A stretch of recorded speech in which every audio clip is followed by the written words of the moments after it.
Oi, gente, bom dia, boa tarde, boa noite. Estamos aqui para mais uma aula de biologia dentro do nosso aqui querido Botânica Arcadas. E hoje a gente vai fechar então o nosso ciclo de falar sobre, como é que pode dizer? De falar sobre coisas que não são plantas, basicamente, as não plantas, né? E então a aula de hoje é sobre fungos e líquens, tá?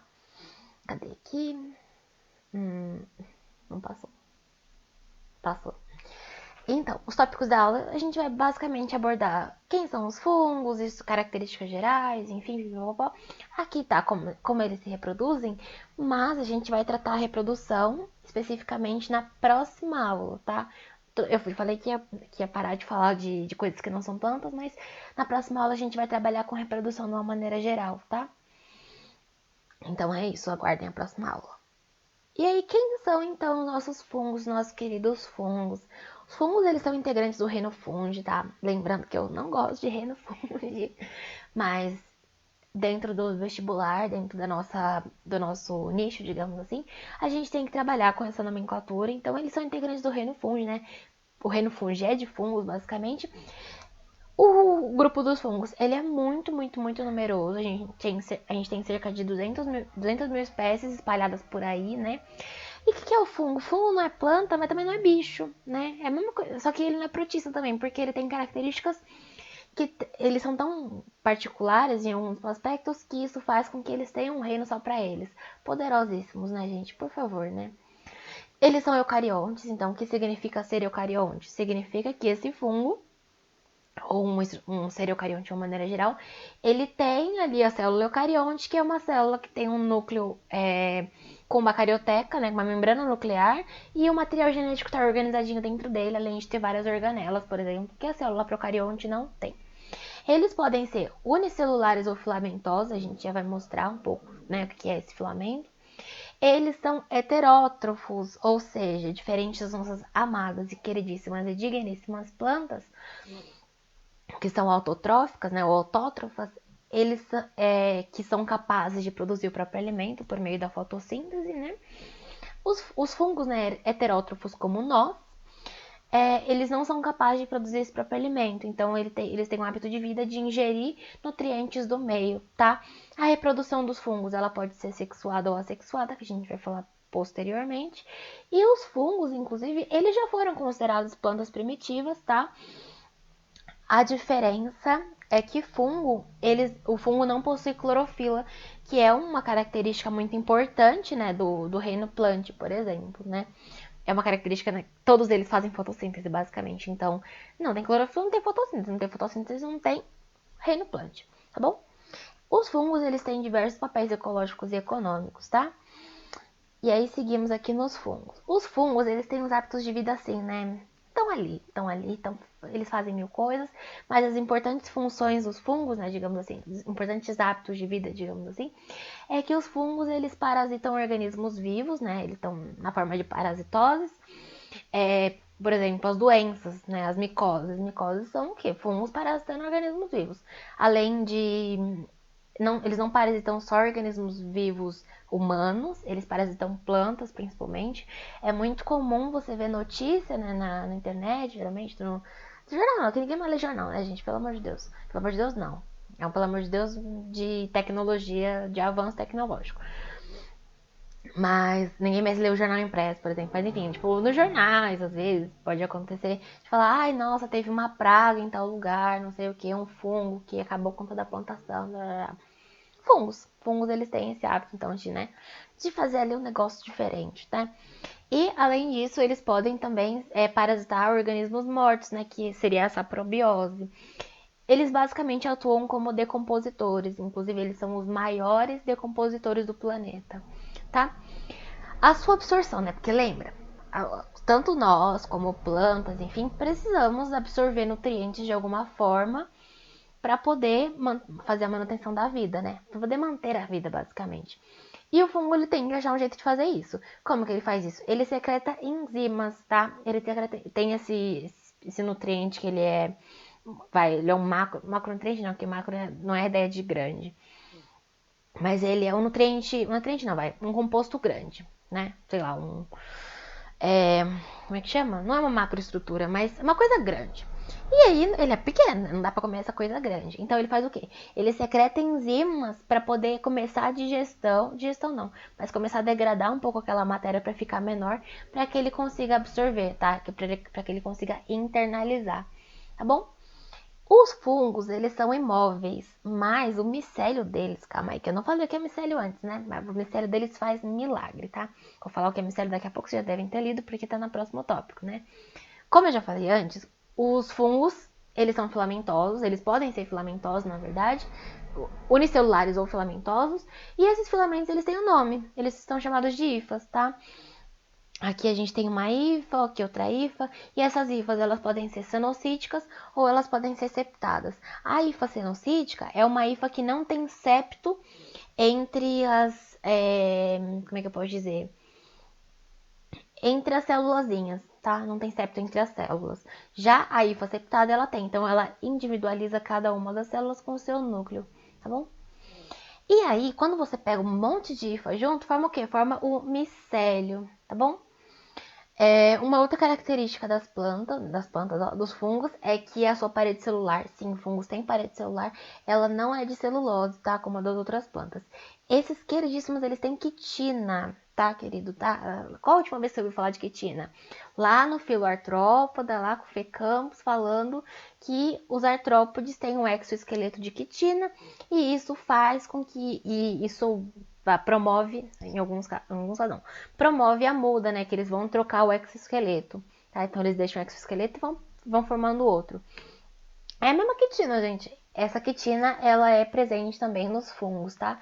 E o material de reserva dos fungos é o glicogênio. Lembrando que o glicogênio, nós reservamos glicogênio, né? Que é um polímero de glicose, tá bom? Aí aqui, né, que eu falei de hifa, falei de micélio, isso aqui é uma estrutura básica de fungo, basicamente. Aqui a gente tem as hifas, né? E várias hifas juntas formam um micélio. Aqui a gente tem um micélio vegetativo, tá? Que ele não tem uma intenção de reprodução nem nada, de produzir mais fungos nem nada. Então ele só vai crescendo e tomando território. E aí aqui a gente tem as hifas e essa parte aqui é a estrutura reprodutiva, tá? Que é o micélio reprodutivo, que eles vão produzir esporos, tá bom? E esses esporos, né, que são produzidos pela estrutura reprodutora, enfim, pelo micélio reprodutivo, eles são estruturas de dispersar, tá, os fungos. Então são como se fossem as sementinhas do fungo, tá bom? Seguimos aqui o nosso baile, Frenums. Cadê? Não passa. Gente, eu sou sabonada pela tecnologia, não é possível. Tudo bem. A gente tem 4 filos principais, tá? De fungos. A gente consegue separar até em 7, mas para fins de vestibular, enfim, para fins práticos, a gente considera os 4 principais. Zigomicetos, né, ou zigomicota, ascomicota, base de omicota e deuteromicota. Tá também chamado de zigomicetos, ascomicetos, base de omicetos e deuteromicetos. Aqui a gente tem uma relação, tá? Evolutiva entre eles, tá? Um pedacinho de cladograma. Então a gente tem que o zigomicota, ele é o mais distante, assim. Não mais distante, mas ele é o mais primitivozinho, digamos assim. Os zigomicetos, eles são pluricelulares, tá bom? E eles não formam um corpo de frutificação, que é essa coisa bonita, essa coisa ali que tem ali um micélio reprodutivo, tá, gente? O corpo de frutificação, inclusive, pensando... Ai, que eu vou falar daqui a pouco, então. Melhor não falar agora. Enfim, continuando. Aí tem aqui os deuteromicetos. Não é muito claro a relação que ele tem. Não é muito claro, na verdade, a relação que ele tem evolutivamente, tipo, falando uma coisa 100%, assim, não é 100% a relação que ele tem. Porque, assim, deuteromicetos, eles são chamados de fungos imperfeitos. Tudo que não cabia em zigomiceto, ascomiceto e base de omiceto, eles jogaram em deuteromicetos. Chacota, né, gente? Chacota. E aí esses deuteromicetos, eles são basicamente o resto, então eles diferem em características dentro do grupo, tá? É um grupinho do resto, é tipo o reino protista, só que da versão fungo. É triste, né, gente? E aí aqui a gente tem ascomiceto e base de omiceto, que são os mais próximos entre si, tá? Ascomiceto, ele tem assim porque ele chama ascomicetos porque ele tem forma de taça, tá? Forminha de taça. Eles podem ser uni ou pluricelulares. A gente tem alguns ascomicetos comestíveis e eles são muito utilizados, inclusive na indústria de fermentação alcoólica, tá? Vamos fazer ali umas bebidinhas, fazer bebidinha com ascomicetos, tá bom? E por fim, os basidiomicetos, tá? Que eles sim têm o corpo de frutificação, né? Que essa estrutura que fica para fora do chão, digamos assim, né? Essa estrutura grande e tal. Grande não, né? Grande é relativo. Mas essa estrutura bonita, que tem as lamelas, enfim, ó. Porque pensa, vamos dar só sei lá, não sei, enfim. Esse aqui é o corpo de frutificação e aqui tem lamelas, tá? E essas lamelas elas guardam material para conseguir continuar replicando seus fungos, basicamente, tá? É mais ou menos essa história. E aí isso aqui é chamado de basidiocarpo, tá? Essa cabeça, esse chapéu, tá bom? E os basidiomicetos, eles são os mais comestíveis, assim, se a gente for olhar na ponta do lápis, tipo champignon, por exemplo. Gosto muito de colocar no estrogonofe, acho que fica muito gostoso. Mas fora disso, eu acho Chernobyl. Enfim, e alguns deles podem ser até venenosos, tá? Seguimos aqui o baile. Cadê? Não seguiu o baile. Seguiu, agora seguiu. A gente tem alguns exemplos, tá? De fungos dentro desses filos que têm uma importância, tá? Aqui, por exemplo, nos zigomicetos. Não vou falar o nome dele, né? Porque vocês sabem o problema que eu tenho em falar os nomes científicos, tá, gente? Porque nunca dá certo.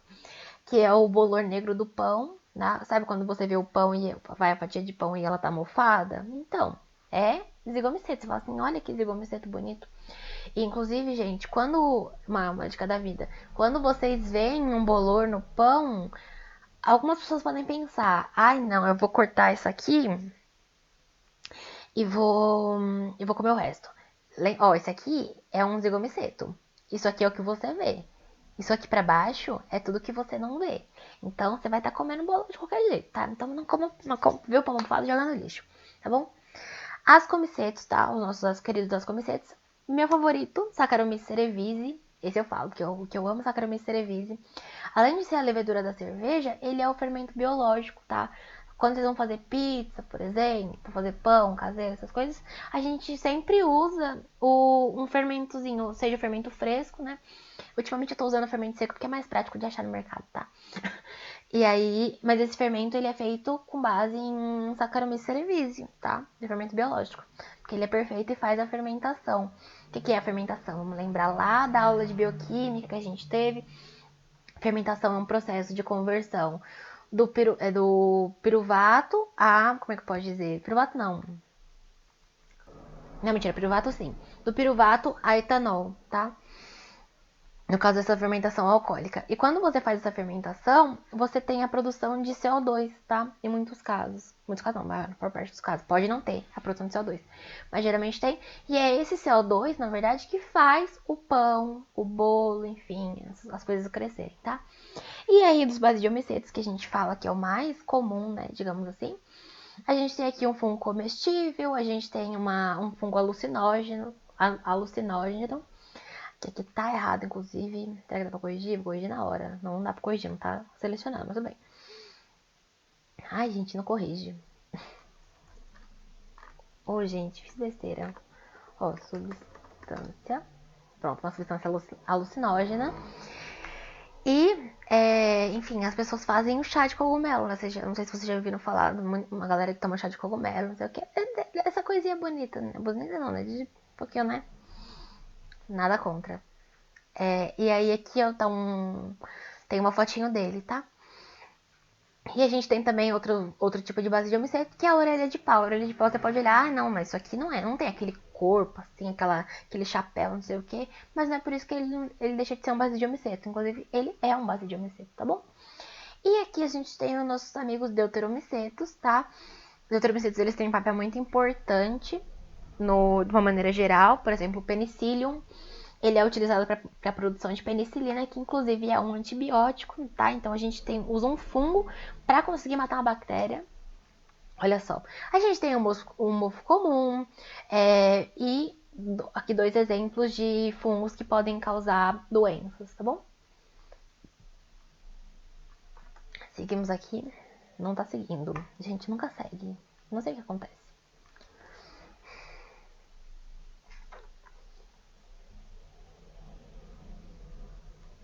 gente, é tão difícil a vida do crente, né? Seguiu até demais aqui. Pera aí. Deixa eu ver aqui. Perdão, gente, falhas técnicas. Mas aqui eu não vou cortar essa edição, porque a gente faz ao vivo aqui no nosso programa, né? No nosso Botânica Arcadas. Então, vamos lá para outra parte, né? Qual é a importância desses queridíssimos fungos, né? Os fungos, eles fazem a reciclagem da matéria orgânica, principalmente por serem os principais decompositores do planeta, porque pensa, a matéria orgânica tá ali uma coisa íntegra. Então, o fungo vai lá e ele dissolve não, nem dissolve, nem dissocia, que tem... são conceitos da química que não cabem aqui no momento. Mas ele desintegra essa matéria. Então, desintegrando essa matéria, ele volta os compostos que formam ela para o ambiente. Eles podem ser utilizados para outras coisas, né? Então, carbono, oxigênio, enfim, eles podem virar outros compostos, né? Se vocês viram nos ciclos biogeoquímicos. Os fungos, eles também são utilizados para a produção de medicamento, como eu já falei do penicílio, né? Que ele faz a penicilina, muito importante para doenças bacterianas, fungos como alimentos, né, o champignon, a trufa ela tem um alto valor econômico, tá? É uma comidinha refinada, assim, que as pessoas veem. Acho que até comentei na semana base sobre o preço da trufa, nem lembro mais, mas tudo bem. E também existem doenças causadas por fungo, então é interessante ter um olhar a mais para eles, tá? Que eles podem causar mal para você, tá bom? E aí, como a gente fala aqui de doença, a gente sempre fala um pouquinho de doença quando a gente tá falando desses seres que não são plantas, basicamente. E aí eu listei não, eu peguei do Google alguém que já listou para facilitar a minha vida e continuar aqui juntos de Shallow Now, né? Então a gente tem a candidíase, que é uma doença causada por fungo que pode afetar tanto a pele quanto as membranas mucosas, tá? Então dependendo da região afetada, vai ter uma classificação diferente. Se for a boca, candidíase oral, mas a mais comum que a gente observa não, né? A gente ouve falar, até na televisão, é a candidíase vaginal. Lembra o comercial da Mônica Martelli falando de Ginocanistem? Ginocanistem serve para candidíase vaginal, tá? A gente tem a histoplasmose, que é uma outra infecção fúngica, a onicomicose. A onicomicose é micose das unhas, tá? Então ela é causada por fungo e atinge as nossas queridas unhas, tá bom? E também tem a ptiríase versicolor, que é uma micose superficial que atinge áreas com grande oleosidade, tá? Então acho que atinge bastante rosto de repente. E elas formam manchas brancas, e essas manchas brancas elas descamam eventualmente, tá? E aí seguimos aqui, né? Seguimos o nosso baile. A gente tem os líquens. Quem são os líquens? O que são os líquens? Como vivem os líquens, pelo amor de Deus? Os líquens, eles são associações mutualísticas, tá? O que são associações mutualísticas? Lembra lá das interações ecológicas. Associações mutualísticas são aquelas associações em que tanto o indivíduo A quanto o indivíduo B se beneficiam, só que eles só vivem juntos. Separados eles não vivem, tá? Vamos formar uma associação mutualística, gente. Que é diferente, por exemplo, de protocooperação, né? Vamos lembrar lá o que é protocooperação. Protocooperação é uma associação, uma interação ecológica em que o A e o B eles são diferentes, eles se beneficiam juntos, mas sozinhos vivem bem. É isso, tá? Sozinhos vivem bem, protocooperação. Juntos e shallow now e separados morrem, mutualística, tá? Associação mutualística. E é uma associação mutualística e permanente, ou seja, não é como se... de novo a protocooperação. Protocooperação, vamos lembrar tem um peixe não, é um bicho grande, eu não lembro o que é. Não lembro se é um jacaré, é um negócio que parece um jacaré, não sei se é um jacaré, enfim, não lembro. E aí ele tem as sujeirinhas no dente, né, os restos de alimento, e aí vem um passarinho, não é um passarinho, eu não sei, é algum bicho. Não vou dar nomes aqui porque não lembro. Mas vem tipo um bicho que começa a comer se alimenta desses restinhos de comida. Então, tanto o jacaré, meu jacaré hipotético, tem os seus dentinhos limpos, assim como o outro passarinho lá, não sei se é passarinho, se é enfim, o nosso passarinho, ele consegue se alimentar, tá? Então todo mundo fica bem. Só que o jacaré, ele vive sozinho do passarinho, tá? Isso é diferente aqui nos líquens, tá? Que os líquens são associações mutualísticas. E aí, tá, lembrei que eu tava falando da questão da permanência, né? Só recapitulando. Só que assim, não é uma coisa que acontece pra sempre, vai. Se aquele jacaré resolveu se mudar, ele se muda e tá tudo bem. E o passarinho não vai morrer por isso. Agora, os líquens, eles não conseguem se dissociar. Eles estão ali, juntos. Uma vez juntos, juntos para sempre chegam não. Tá bom? E essa associação, ela é formada por hifas de fungos, tá? Aqueles filamentozinhos. E por algas unicelulares, tá? E aí, como que funciona essa associação? É uma associação de dupla troca. O fungo dá uma coisa e a alga dá outra. Então, o que acontece? O fungo, ele é capaz de fornecer água, tá, para as algas, e as algas, elas fazem a fotossíntese, né? Porque, lembrando da última aula, elas têm pigmentos fotossintéticos, então elas são capazes de produzir o próprio alimento através daquele processo, que tem a fase clara e a fase escura. Lembrando que a fase clara, ela é feita para produzir coisa para a fase escura. Na fase clara, então, produz ATP e NADPH. E aí isso é usado na fase escura, que é a fase que entra o carbono mesmo, que o carbono vem, ele é fixado, né, naquele esqueleto de carboidrato, e ele forma a glicose no final, tá? Então, para a gente formar a glicose, a gente precisa de ATP e NADPH, tá? Então, a alga fez todo esse processo ali maravilhosa, produziu a glicose a partir de CO2, então ela produziu uma matéria orgânica a partir de matéria inorgânica. E aí ela vai falar assim: tome o fungo, tome o príncipe, meu rei, meu presidente. Não, é que hoje mais presidente é um negócio que tá meio, né? Riso nervoso. Mas assim, então eles têm essa troca, né? Porque a alga precisa de água e o fungo, como ele é heterótrofo, ele precisa de matéria orgânica para sobreviver, tá? Então é nessa pegada ali que eles funcionam essa dupla troca. E os líquens, eles se multiplicam por fragmentos de hifas que envolvem algas, tá? Envolve uma alga ou outra, que são chamados de sorédios, tá? Aqui a gente tem então uma alga unicelular envolvida por hifas, isso aqui é um sorédio. E aqui a gente tem um exemplo de líquen da vida real, né? Que a gente olha a gente vai na árvore e fala, olha aqui que bonito um líquen, tá? E uma curiosidade também, porque a gente bate o olho no líquen e acha que é tudo líquen. E é tudo líquen, no final das contas, mas eles são diferentes entre si, tá? O líquen não é uma coisa padronizada. Então a gente tem 3 tipos de líquen, na verdade. O líquen folhoso, o líquen crostoso e o líquen fruticoso. Esse aqui que a gente tá vendo aqui, ele é folhoso, tá? É aquele líquen que a gente consegue arrancar com a unha, por exemplo, ele arranca com a mão. Já o crostoso, ele é aderido, tá? Na superfície. E o fruticoso, ele parece uma arvorezinha, tá? Um ramozinho, tá? E outra coisa também importante falar é que eles têm uns nomes diferentes. Então, a alga é chamada de fotobionte e o fungo chamado de ficobionte, tá? Micobionte. Seguimos então nosso baile aqui. Por fim, pra gente terminar, mostrar para vocês então como que é a estrutura inteira, né? Então a gente tem aqui um córtex inferior das hifas fúngicas, então aqui a gente tem mais hifazinhas para cima. Só pensa no fungo. O fungo tá aqui, toda aquela estrutura, aquele micélio e tudo mais. E aqui a gente tem as algas, hifas, mais algas, algas, e daqui, que eu não tinha mostrado antes, o sorédio, tá? O sorédio, então, são algas envolvidas por hifas, tá bom? Enfim, gente, por hoje é só. Qualquer dúvida sempre disponível. Até a próxima semana. Olha só, hoje a gente teve uma aula mais curta. Glória a Deus, né, gente? Glória a Deus, glória a qualquer coisa que você queira dar glória. Se não acredita em nada, você pode dar glória ao líquen, tá bom? Beijo de luz, gente.